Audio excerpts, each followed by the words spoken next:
Monsieur de Courson, Monsieur Giraud. Oui, merci Monsieur le Président. J'aurais deux questions. La première porte sur les paradis fiscaux et plus particulièrement sur le Panama, puisque pour l'année 2016, Michel Sapin avait déclaré que la France sera très attentive à l'évolution des échanges avec Panama. Je poursuis la lecture de sa déclaration. La coopération aux demandes d'information des autorités françaises n'est aujourd'hui pas satisfaisante et la France veillera à la mise en œuvre effective des engagements de coopération pris en octobre dernier au Forum mondial par cet État. Alors, je rappelle quand même qu'à la fin de l'année 2011, à la fin du quinquennat précédent, la France avait ratifié une convention fiscale avec le Panama, alors qu'il était encore classé sur la liste des États non coopératifs par l'OCDE, qui n'est pas franchement une organisation de gauchistes.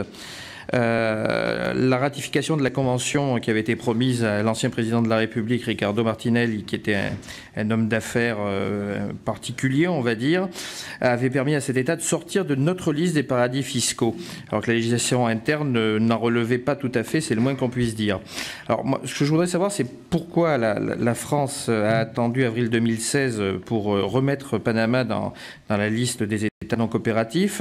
Quels résultats vous avez obtenus sur ces derniers mois?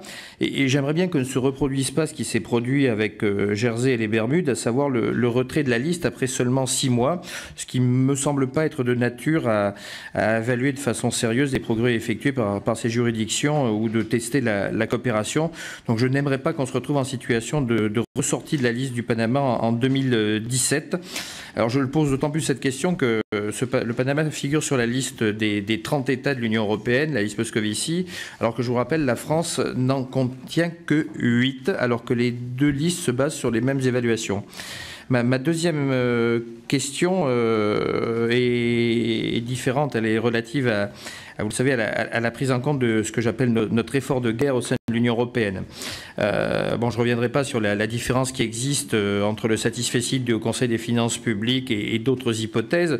Mais moi, ce qui m'inquiète surtout, c'est que ne soient toujours pas prises en considération nos dépenses de défense et de maintien de la paix qui profitent à l'ensemble de l'Union européenne et découlent du traité commun, y compris au sein de ce que les experts nomment le déficit structurel. Alors, nous avons déposé, cette majorité a déposé une résolution européenne en ce sens. J'ai entendu parler également de ce sujet dans un récent débat sur des primaires. Où